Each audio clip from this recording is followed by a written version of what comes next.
සුබ දවසක් ඔබ සියලු දෙනාටම.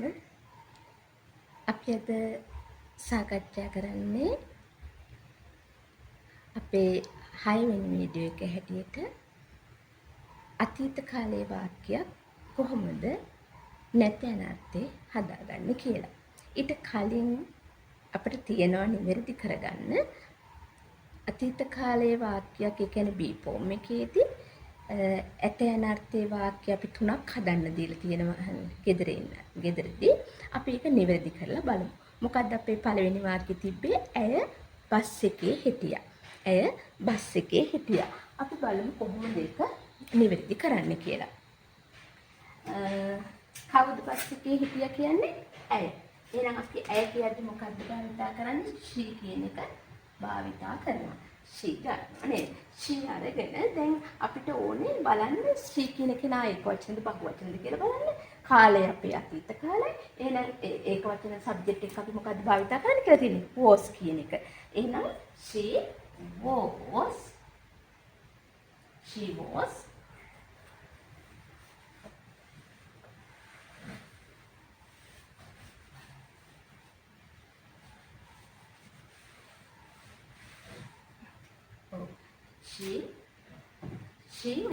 එනවා නේද? අපිට she was කියලා එවදින් ඊට පස්සේ ඉතුරු හරිය වාක්‍ය නිර්මාණය කරන්න ඕනේ. එහෙනම් she was මොකද ඊළඟට අපිට එන්නේ? in the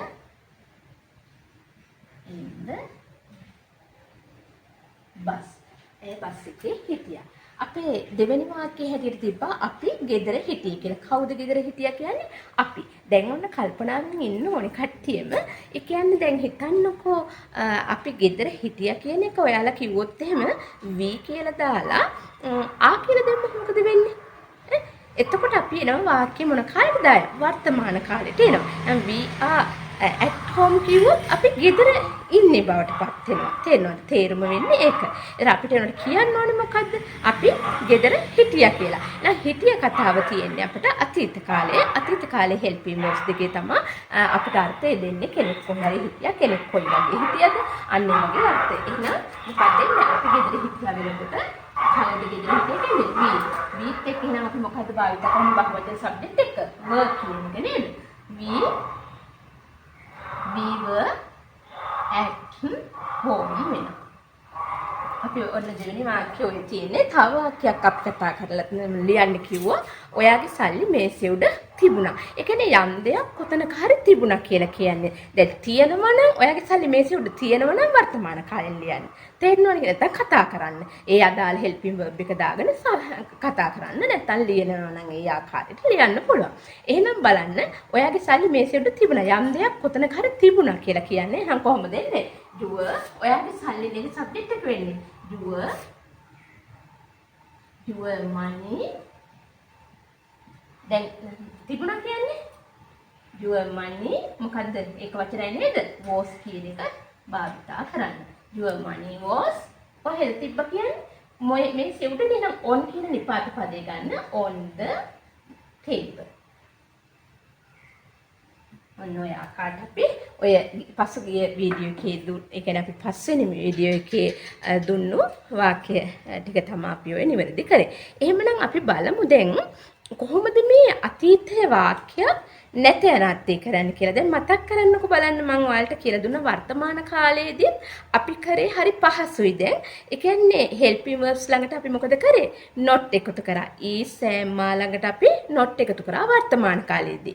එහෙනම් දැන් මේ අතීත කාලෙත් අපිට අපහසු නැහැ helping verbs ළඟට not එකතු කරන්න. එතකොට වාක්‍ය නැත අනර්ථය හැදෙනවා. අපේ පළවෙනි වාක්‍යය තිබ්බා ඇය රෝහලේ හිටියා.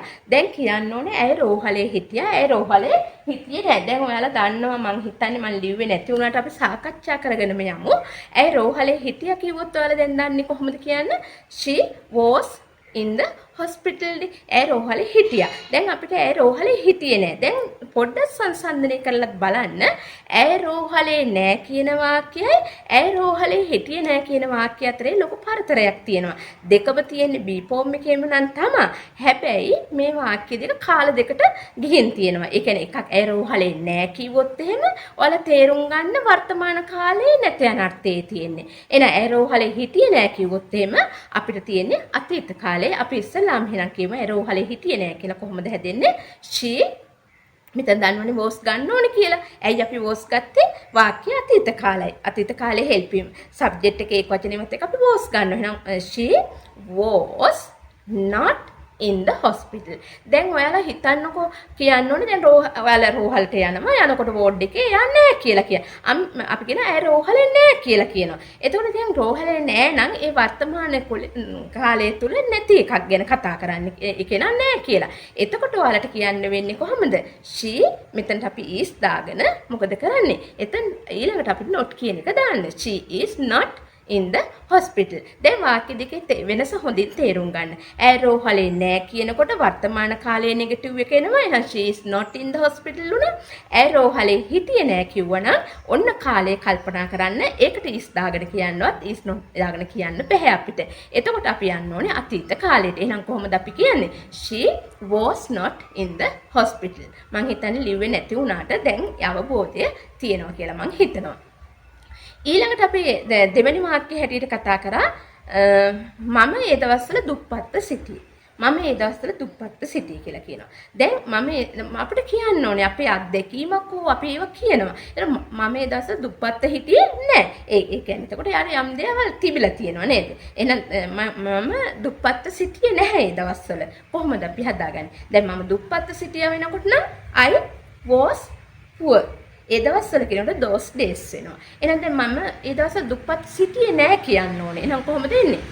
I was මෙතන not දාගන්න. එහෙනම් I was not poor those days කියන්නේ ඒ දවස්වලට. හිතන්නකෝ දැන් මම දුප්පත් නෑ කිව්වොත් එහෙම ඔයාලා කොහොමද හිතෙන්නේ ඔයාලට? කොහොම මේක සංසන්දනය කරලා අපිට කතා කරලා මම දුප්පත් නෑ. දැන් මම දුප්පත් නෑ වෙනකොට ඒක වර්තමාන කාලයි නේද? ඒ කියන්නේ මම දුප්පත් නෑ. එතකොට වර්තමාන කාලේ වාක්‍යයක් අපි නම් I එක්ක අරගෙන මොකද්ද ගන්න වෙන්නේ?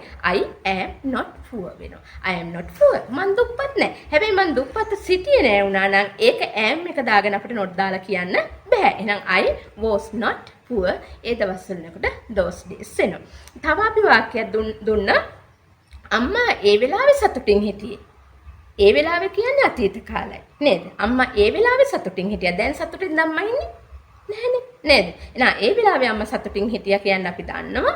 අම්මා ඒ වෙලාවේ සතුටින් හිටියේ නැහැ කියන්නයි දැන් අපට ඕනේ. සතුටින් හිටියා අම්මා සතුටින් හිටියේ නැහැ. එහෙනම් කොහොමද අපි ගන්නෙ? mother was දැන් mother was happy කිව්වොත් ඒ අම්මා සතුටින් හිටියේ ඒ වෙලාව වෙනකොට at that time වෙනවා නේද? ඒ වෙලාවේ කියන්නේ at that time. එහෙනම් mother was happy at that time. දැන් අපිට කියන්න ඕනේ අම්මා ඒ වෙලාවේ සතුටින් හිටියේ නැහැ. ඒ කියන්නේ අතීත කාලයයි අපි අදහසක් ප්‍රකාශ වෙන්නේ. එහෙනම් mother was ළඟට මොකක්ද එකතු කරන්නේ? not කියන එක එකතු කරන්නේ. එහෙනම් mother was not happy ඒ වෙලාවේ කියනකොට at that time වෙනවා. දැන් අම්මා සතුටින් ඉන්නේ කිව්වොත් ඔයාලා මොකද කරන්නේ? එහෙනම් ඒක කියන්නකො අපි කොයි ආකාරද හදාගන්න කියලා උත්සාහ කරන්න.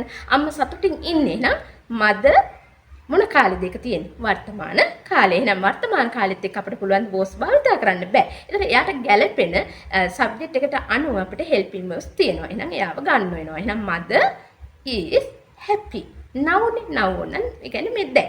එහෙනම් අම්මා සතුටින් ඉන්නේ. අම්මා සතුටින් නෙමෙයි ඉන්නේ. බලන්නකො මේ වර්තමාන කාලේ අම්මා දුකෙන් ඉන්නවා. ඒතර අපි කියන අම්මා සතුටින් නෙවෙයි ඉන්නේ. එහෙනම් එතනදී ඒ ඉන්නේ වර්තමාන කාලේ නැත යන අර්ථය. එහෙනම් mother is not happy. ඒ අම්මා සතුටින් නෙවෙයි. හැබැයි අම්මා සතුටින් නෙවෙයි හිටියේ වුණොත් කාලය හඳුනා ගන්න වෙනස් කරගන්න එපා. අවබෝධ කරගන්න මේ අදහස් වල වෙනසක් තියෙනවා කියන එක තේරුම් ගන්න කාලයට අනුව. එහෙනම් mother was not happy at that time. අම්මා ඒ වෙලාවේ සතුටින් නෙවෙයි හිටියේ. ඊළඟ තව අපි වාක්‍යයක් දීලා තිබ්බා. මම අසනීපෙන් හිටියේ. මම අසනීපෙන් හිටියේ. එහෙනම් බලන්නකො කොහොමද අපි කිව්වේ කියලා. මම අසනීපෙන් හිටියේ උන අතීත කාලය. එහෙනම් I was sick. I was sick. මං අසනීපෙන් හිටියේ. හැබැයි මම අසනීපෙන් හිටියේ නැහැ කියන්න ඕනේ. හිටියේ නෑ. ඒ කියන්නේ අතීතයේම අපි නැත යන අර්ථය කියනවා. මම අසනීපෙන් හිටියේ නැහැ. එහෙනම් කොහොමද අපි ඒක කියන්නේ? I was not sick. පුළුවන් නම් එන්න බලන්න වල හිතන්න චුට්ටක් මම අසනීපෙන් නෙවෙයි ඉන්නේ. ඔන්න එතන වාක්‍යයයි මේ වාක්‍ය අතරේ පරතරේ හිතන්න. මම අසනීපෙන් නෙවෙයි ඉන්නේ නම් ඒක වර්තමාන කාලයට එනවා. එතකොට එයා වර්තමාන කාලෙත් එක්ක නිර්මාණය කරලා කතා කරන්න හෝ ලියන්න හෝ තේරුම් ගන්න වෙනවා. හැබැයි මම අසනීපෙන් හිටියේ නෑ වුණා නම් ඔන්න අතීත කාලයට ගියා. අතීත කාලේ ඒ අදාළ helping verb එකත් එක්ක අපි නිර්මාණය කරා. මම අසනීපෙන් නෙවෙයි වුණොත් දැන් වර්තමානයි කියවනේ. එහෙනම් I am not sick. I am not sick. මම අසනීපෙන් නෙවෙයි ඉන්නේ. මම අසනීපෙන් නෙවෙයි හිටියේ වුණා නම් ඔන්න අතීත කාලයට ගියා. ඒක නැත යන අර්ථයට. එහෙනම් I was not sick. මම හිතනවා යම් කිසි අවබෝධයක් මේ කියන වීඩියෝ ටික බලලා ඔයාලට ලැබෙන්න නම් ඇති කියලා උත්සාහ කරන්න. මම හිතනවා උත්සාහ කරොත් අපිට ඔය බැහැයි කියලා හිටපු සියලු අයට ඉංග්‍රීසි ඉගෙන ගන්න අමාරුයි කියලා ඉන්න අයට ඔය සියලු පාඩම් මාලාවන් ටිකම යන්න අපේ. පළවෙනි එක බලන්න, අතරමඟ බලන්න එපා. ඒ කියන්නේ පළවෙනි එක බලලා දෙවෙනි එකත් බලන්න, තුන්වෙනි එක බලන්න. එතකොට අර පෙළ ගැස්මක් අපේ තියෙනවා. ඒ පෙළ ගැස්ම තුල අවබෝධය කියන එක ලබා ගන්න පුළුවන් වෙනවා. තව එක වාක්‍යයක් අපි කතා කරලා තිබ්බා. අපි බස් නැවතුම්පලේ හිටියා. අපි බස් නැවතුම්පලේ හිටියා. දැන් අපිට කියන්න ඕනේ මොකක්ද? අපි බස් නැවතුම්පලේ හිටියේ නැහැ කියලා. එහෙනම් බලන්න අපි හිටියනම් we were උනා නේද? ඔය මතක තියාගන්න ඕනේ අපි was වල තමාර කෙනෙක් කොයි හරි හිටියා කියන අර්ථය. ඒක අතීතයේ තියෙන්නේ කෙනෙක් කොයි වගේ හිටියද යම් දෙයක් කොතනකද තිබුණේ ඔය කියන අර්ථ තියෙන්නේ ඔය was වල. ඒක අපි අමතක කරගන්න එපා. ඒ කියන්නේ was එක. එතකොට ඉන්නවා තියෙනවා කියන ඒ අදහස් තිබෙන්නේ ඉස්සෑම්මාවල. නේ කෙනෙක් කොහේ හරි ඉන්නවා, කෙනෙක් කවුද, කෙනෙක් ඔය වගේ අදහස්. එහෙනම් දැන් බලන්න අපිට කියන්න ඕනේ අපි බස් නැවතුම්පලේ හිටියේ නෑ කියලා. එහෙනම් කොහොමද කියන්නේ? We were not in the bus stand. We were not in the bus stand. දැන් කවුරු හරි කෝල් එකක් දෙනවා ඔයාලට. කවුරු හරි අහනවා ඔයාලා බස් නැවතුම්පලේද ඉන්නේ කියලා අහනවා. දැන් හිතන්නකො චුට්ටක්. දැන් ඔය අපි කතා කරන අදහස්නේ මං කිව්වේ. එහෙනම් ඔයාලා බස් නැවතුම්පලේද ඉන්නේ. එහෙනම් අපි උත්තරයක් දෙන්න ඕන. ඔව් අපි බස් නැවතුම්පලේ ඉන්නේ.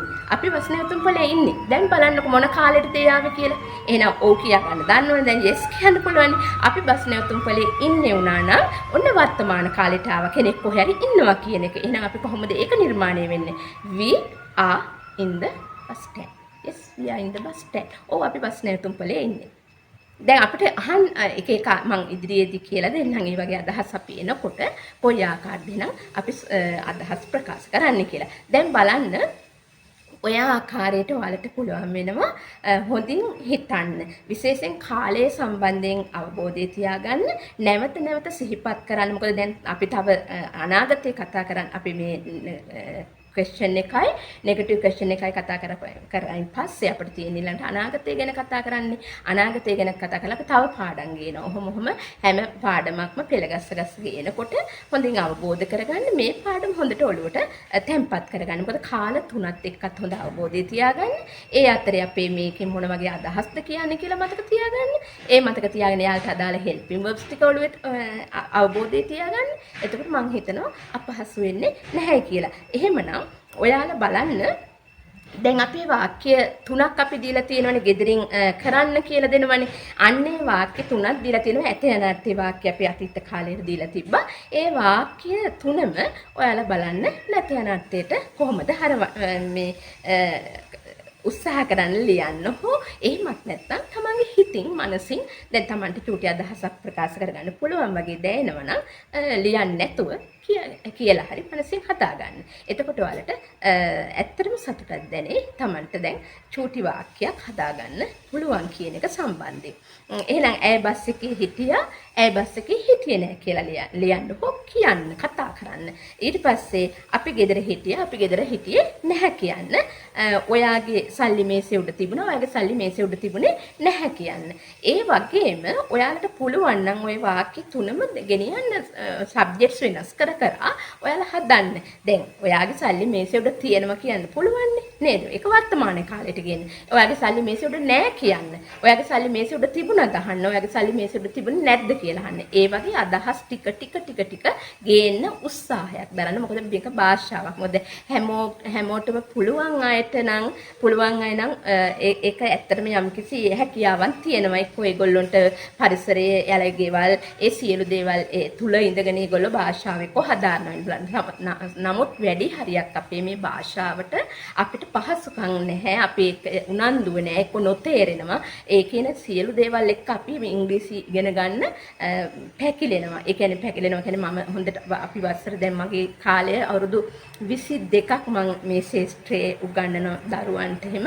එතකොට දැන් අපි ඒව දන්නවා මේ දරුවන්ට මේ අඩුතරම මේ කාලය එක්කවත් මේක සංසන්දනය කරගන්න බැරුව වෙනවා. ඉතින් දන්නේ නැහැ. ඇයිද මෙයා මෙතනට යෙදුනේ? ඉතින් ඔක හිතන්නේ නැහැ. පේපර් එකක් අපි O level පේපර් එකක් කරන්න ගියත් ඒ ප්‍රශ්නේ හට ගන්නවා. ඉතින් ඒ නිසා පොඩි තැන ඉඳන් හොඳට අවබෝධ කරගන්න ලොකුද පොඩිද කියන එකක් නැහැ මේ භාෂාවකට. භාෂාව හැමෝටම පොදු දෙයක්. ඉතින් ඒ නිසා මේක අනිතික sannivedana මාධ්‍යයක්. ඉතින් ඒක අපිට පුළුවන් හෝ ආකාරය යම් කිසි දැන් හැමදේම දැනගන්න ඕන කියන්නේ දන්න කියන දේ නිවැරදිව පුළුවන් ආකාරයෙන් හරි අපි භාවිතා කරන්න ඕනේ. චුට්ට අදහස් කතා කරන්න ඕනේ, ලියන්න ඕනේ, අවබෝධ කරගන්න ඕනේ ටික එතකොට අපිට පුළුවන් වෙනවා භාෂාව ටිකෙන් ටික ඉදිරියකට ඉගෙනගෙන යන්න. එහෙමනම් අපි ඊළඟ වීඩියෝ එකේ අපේ 7 වෙනි වීඩියෝ එකේ හැටියට අපි සාකච්ඡා කරන්නේ කොහොමද ඔය අතීත කාලයේ වාක්‍ය, ඒ කියන්නේ was were කියන බීෆෝම් අදහස් ටික was were එකේ අදහස් ටික අපි කොහොමද ප්‍රශ්න කරන්න කියලා පැහැදිලි කිරීමක්